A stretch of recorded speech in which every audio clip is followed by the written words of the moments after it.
Right, well, greetings, hello, welcome. Welcome to the Philosophy Club here in the middle of France, in Bettet.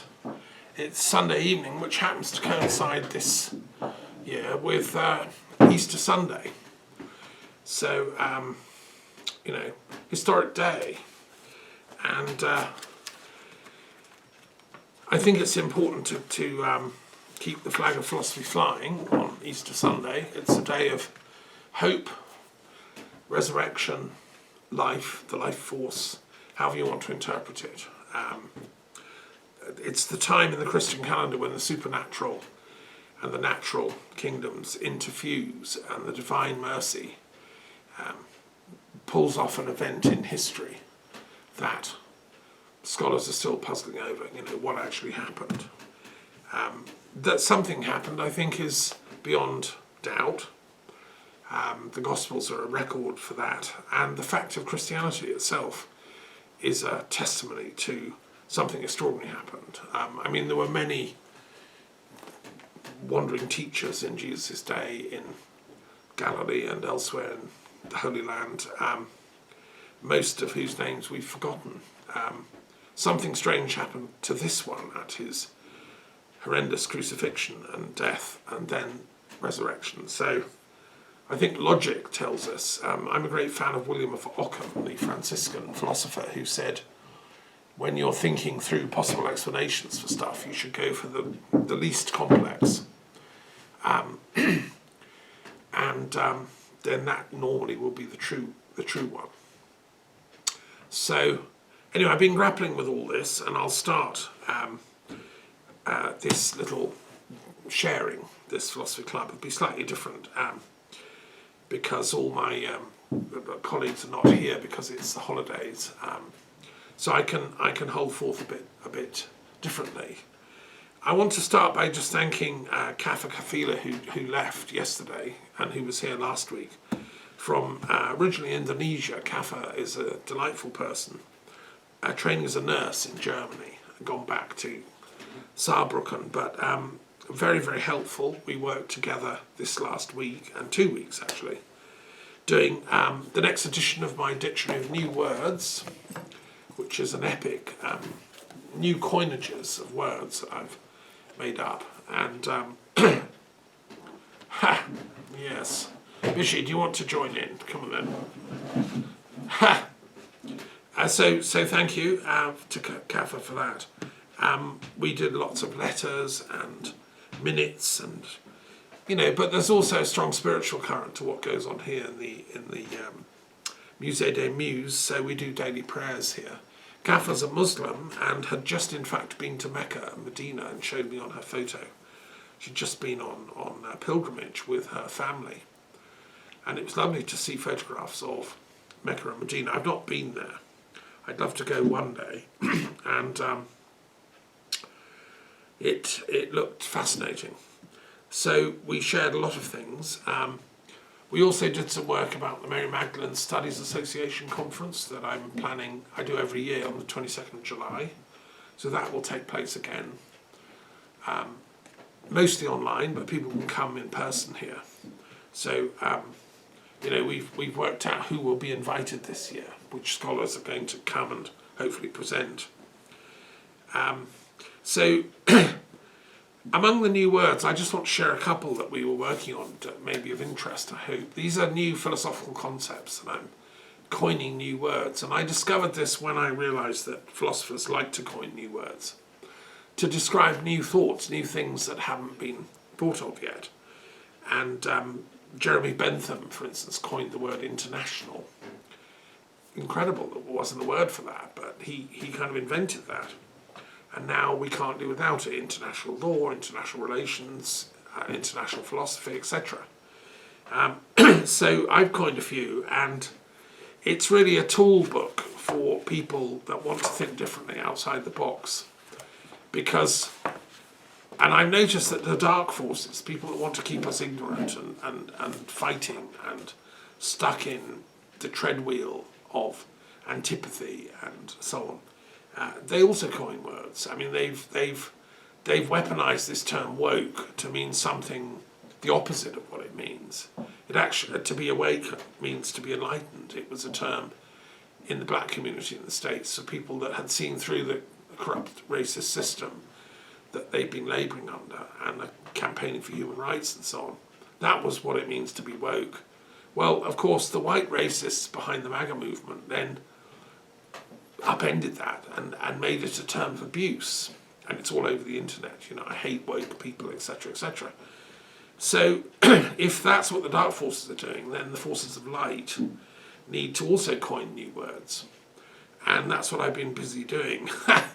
One of the words I was sharing with Kafa, and she was helping type these up, is the distinction between a macro academic and a micro academic.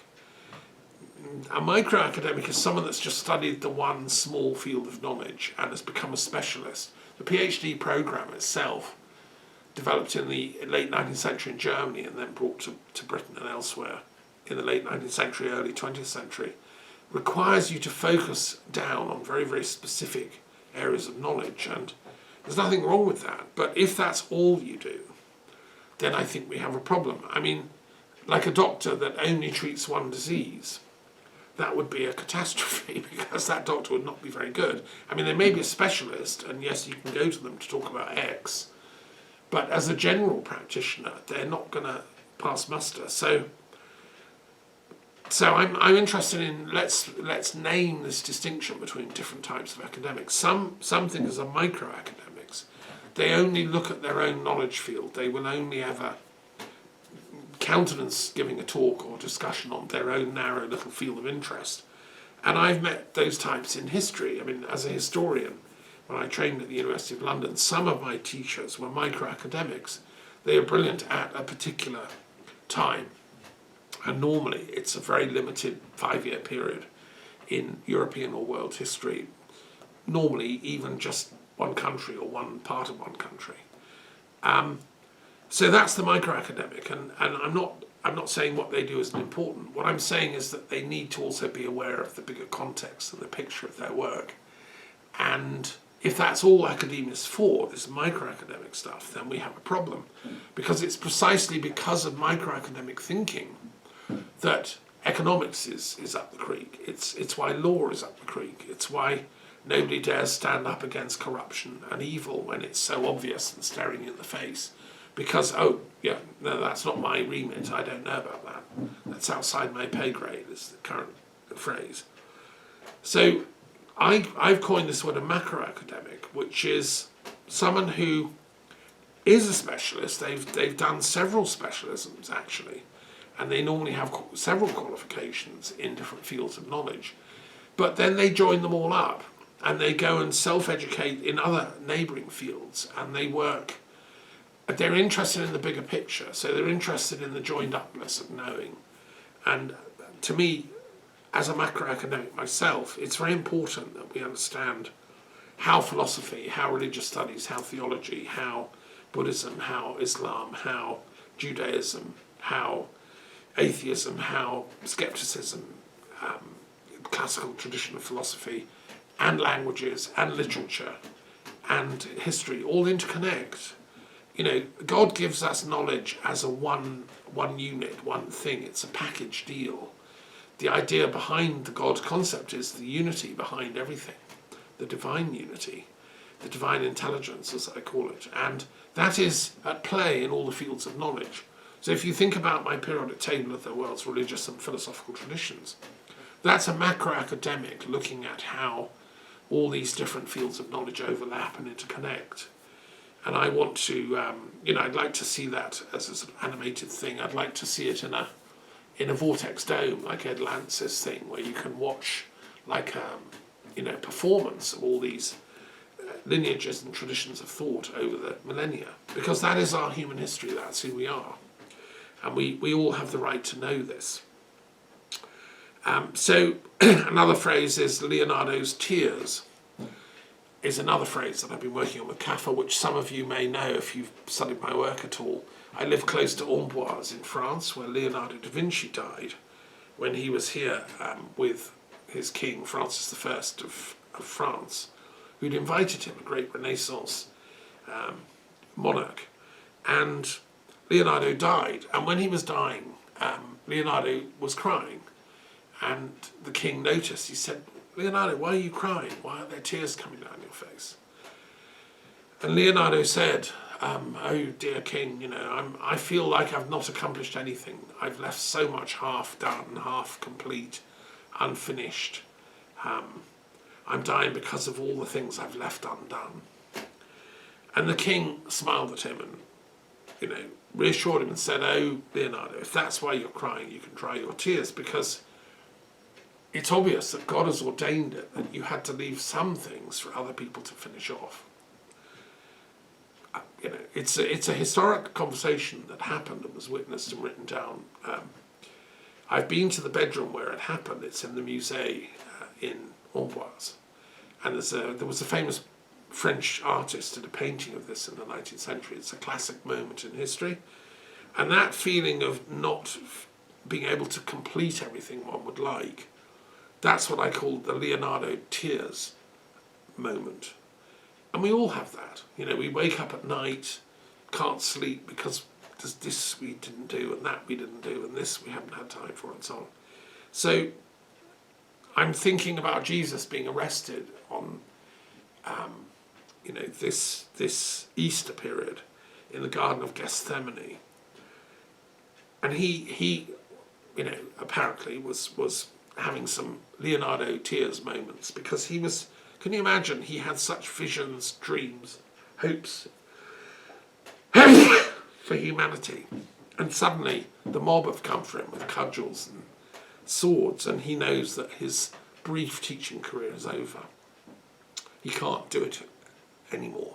He must have hoped beyond hope that somehow he wouldn't be arrested and sentenced, but he obviously had a foreboding. And that's, to me, what I call Sophiaphobia. It's a hatred of wisdom in action, the fear of wisdom. So yes, fascinating work I was doing with Kefa on the Dictionary of New Words. And then the other thing I want to say is that, yes, this week and for the last 3 or 4 months, I've been working very intensely on my commentary on the Gospel of St. Matthew, which has been as an audio book available for people, and it's now going to be in print. And I'm planning to get this out by mid-May at the latest, I hope, if I can keep up the same speed. I'm working on this 4 hours a day, and it is absolutely fascinating, I have to say, to revisit this text. I recorded it 10 years ago in the Castle of the Muses in Scotland, but I'm now doing all the footnotes, the details, the references, which is fascinating to me as a scholar. And obviously things have come out even in the last 10 years that I can add in now. And because I have a huge library, I can access all these sources, and then there's all the online stuff. It's absolutely fascinating.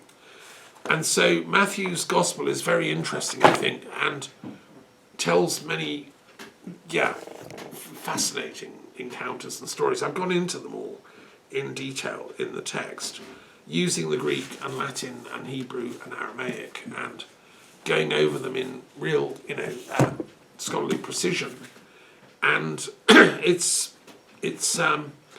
I hope people will read this book and obtain it. And I think I've explained, perhaps for the first time, in one place, and because I'm a macro-academic, I can draw on my linguistic knowledge, philosophical knowledge, knowledge of different religions, knowledge of Judaism, even Islam, of all the different schools of Christianity, and history and archaeology.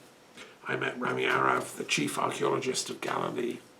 I've used his work, and I've been to these sites where the Gospel of Matthew is set, and so I've got my own geographical understanding of the sites. And I've also been using an absolutely brilliant biography of Herod the Great by a man I've sadly discovered has just died, Peter Richardson. He was Professor of Religious Studies in Toronto University, which I know and love well.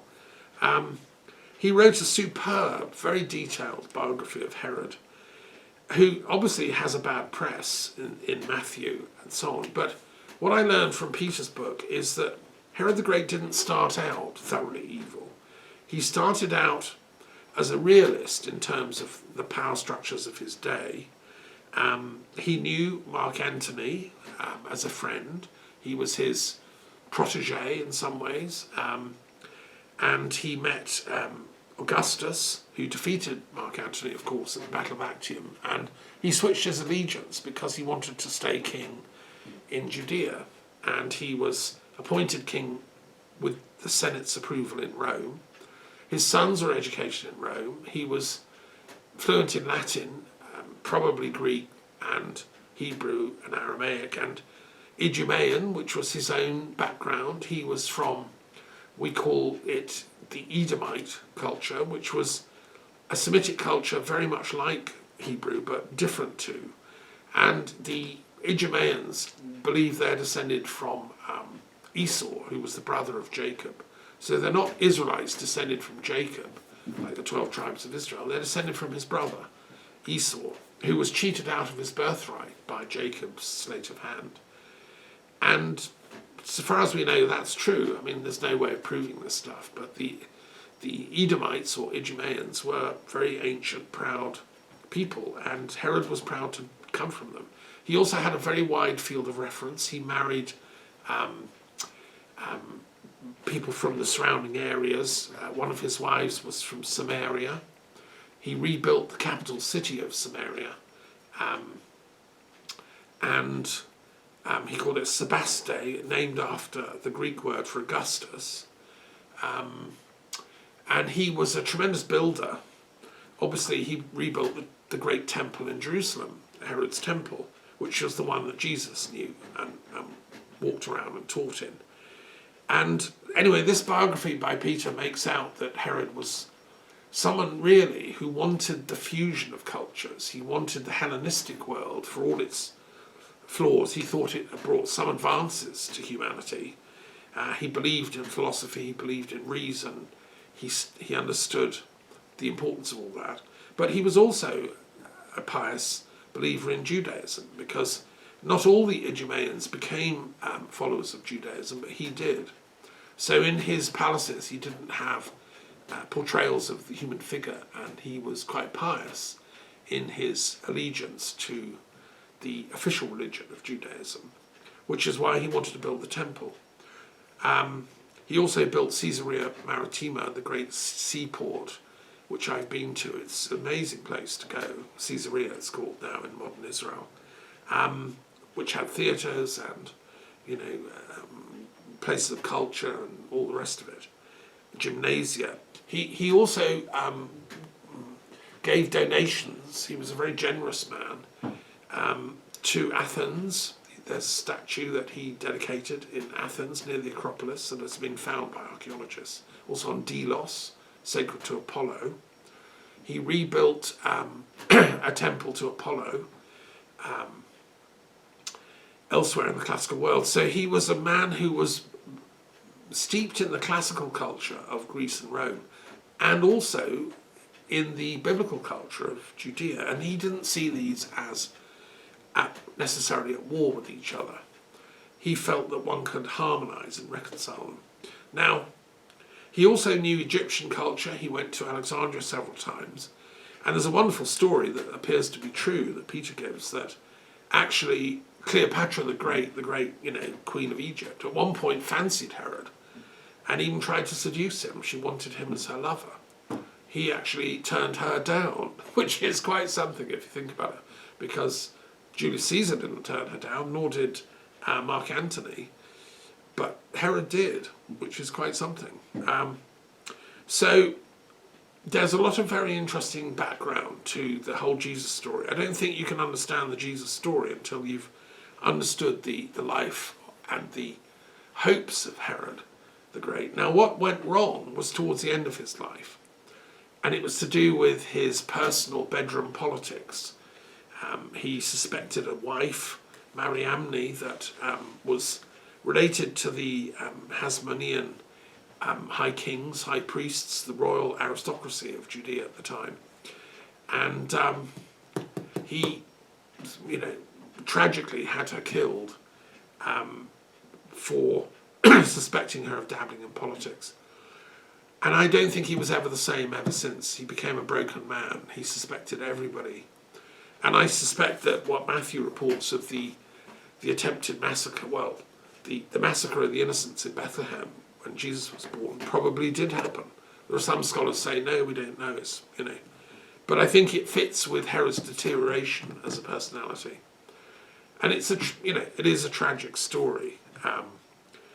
Even good people can turn to the dark and become power crazy and hold on to power beyond their time. So I'm using all that and hundreds of other references in this commentary on the Gospel of Matthew to try and make sense of it all. As I say, I think we're fortunate now. We live in a time when scholarship is so advanced in comparative religion, and archaeology has brought so much to light. Philology is so advanced.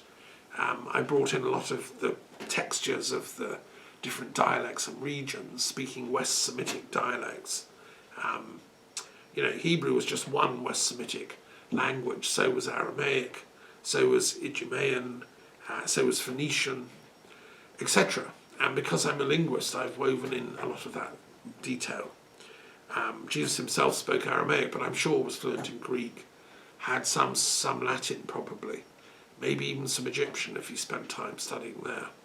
One of the points I make, and I'm very conscious during this commentary, is that if it's true, my hypothesis, that Jesus had spent at least some time in Egypt studying there, and it is very possible, the structure of Herod's temple was modelled, it seems, on a temple in Egypt of the Jewish community called Leontopolis, which had the same courtyard structures. And there was toing and froing between Egypt and Judea, quite a lot of it. And in fact, for many hundreds of years, Judea had been under the Ptolemies, the successors to Alexander the Great's general. And it was only in 200 BC that they were defeated by the Seleucids at an epochal battle at Panias, a site sacred to the god Pan in the north of Galilee, which I've been to. And it's a place Jesus used to go to a lot in the Gospels. We know that this is where he had his private chats with his inmost disciples. They played the "Who do you think I am" game, as I call it. We know this from the Gospel of Thomas as well. And that was the site of this horrendous battle. And if the Egyptian Ptolemaic army had won, I think a lot of that history would have been very different. It was because the Seleucids won, and they then tried to impose their aggressive Hellenization on Judea, which the Ptolemies hadn't done. They were more laid back, that then caused the Maccabean revolt, which became the Hasmonean monarchy, of extreme Judaism, if you want, which would have no truck with Hellenism, although in fact the Hasmoneans later did accept elements of Hellenization. But that sort of extreme anti-everything Gentile, anti-Greek, anti-Roman extremism of the Zealots and so on, that later manifested in the Great Revolt in 66 AD, after Jesus had come and gone, that wouldn't have happened had the Ptolemaic army won the Battle of Panias, in my opinion. Now, what's interesting is Jesus would have gone to that site. He would have known all this story. And if he'd spent at least some of his adolescence, early manhood, studying in Alexandria, as I believe all the evidence points to, he would have probably mourned the fact that the Seleucids won that battle. I think he was on the pro-Egyptian wing of Jewish thought, which were, with all due respect, most of the intellectual Jewish thinkers of substance were. And they knew Philo in Alexandria, one of the greatest of those types. They were working for a synthesis of all that was best in Greek philosophy and culture and all that was best in Jewish thought, with tinges of the Hermetic wisdom of ancient Egypt, which had after all given birth to the whole idea of monotheism. I think Jesus knew all this stuff, and that's what gave him the power and authority to teach the way he did, which is Alexandrian Judaism. And even the name Jesus was an Alexandrian Jewish name. One of the high priests of the temple was from Leontopolis, called Jesus, who was serving as the high priest in Herod's temple, and just before Herod's time for a bit. So there's a lot of mysteries I've gone into in this commentary, which I don't think anyone else has done, and that's just because the information wasn't available now. Now we have the internet with all these incredible resources available. We have the libraries of the world. You can access them. And so I think it's time. I mean, it's ridiculous. It's taken 2,025 years or whatever, but I think now we can begin to really understand what these Gospels are about. And that's my service to, future scholars. I hope they'll read the book and, by all means, critique it where you think I've got it wrong, confirm it where you think I've got it right. There's a lot of details that we still don't know. One of the most interesting of all is is this extraordinary phrase, the Son of Man, that comes up again and again in Matthew's Gospel. He uses the term, loads of times. It's what Jesus describes himself as, and what the text describes him as, the Son of Man. Now, what is that phrase? Where does it come from? I've been very interested in researching this, and in my commentary on the books of Enoch, which I did when I lived in Scotland in detail, the 3 books of Enoch, the phrase the Son of Man is absolutely central to their apocalyptic understanding of life. Enoch goes to a heaven world and sees the Son of Man, who is like a kind of heavenly messianic figure who is promised will one day come to earth and sort everything out, bring righteousness, justice and peace. Now, I think it's absolutely sure that Jesus had read the first book of Enoch, and in a sense he saw himself as fulfilling that role. It's just obvious if you read all these texts and you study them in depth as I've done, then I think there's no justification for not having the book of Enoch in the Bible. It's in the Ethiopian Bible, and there's a project to translate the entire Ethiopian Bible into English. Hooray, hooray. We know about the book of Enoch because James Bruce, a Freemasonic Scottish explorer, savant, dilettante, went to Ethiopia in the 1750s, I think it was, and became friends with the king, the Nagus, and managed to get given 3 copies of this book of Enoch, which he brought to Europe when he left Ethiopia. He was there for about a couple of years. Extraordinary guy. We should make a film about his life story. And he brought 1 copy of the book of Enoch back, gave it to the Bodleian. Another copy was given to the King of France's library in Paris, and he kept a copy in his Kinnaird house in Scotland. I don't know what happened to that. Maybe it's still there. But the one in Oxford was translated by an Anglican don who understood Ethiopian, and it was published, very important text in, I think, just in time for the Romantic era, because much of the imagery and so on is inside the Book of Enoch, is very much was in tune with the work of William Blake and the poets like Shelley and so on, where they were exploring the supernatural kingdoms and they wanted to know what's really going on here. It was when ghost stories are being written and early Gothic and so on. So the Son of Man is a saviour figure, and Jesus is in a sense playing out that role, which only makes sense if you read the book of Enoch. In Enoch 2, the word Ben Adam is the Hebrew, or Bar Adam in Aramaic. Adam is the word for man or human. And Enoch 2 explains that Adam was created by God. It explains how and why. And it's an amazing text which I put in the commentary on the Matthew Gospel. That when God created man, he created 4 letters, A, D, A, M, Adam, from each of the 4 quadrants of the universe, the north, south, east and west, and it explains which letter came from which quadrant and which element they were associated with. And then Adam was created out of the jumbling and mixture of all these 4 cosmic energies represented by the 4 letters.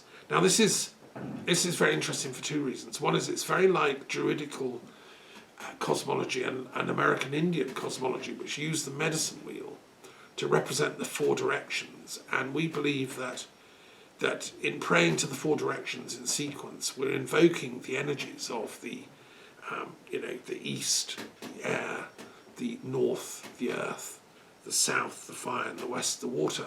Those qualities are all in us, and we are the composite of those four elements. But we have this extra quintessence, the fifth element, which is our mind, our intellect, our spirit.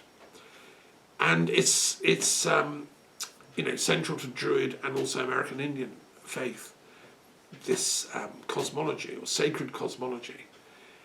In the Navajo tradition, they have four mountains that are named for the four directions.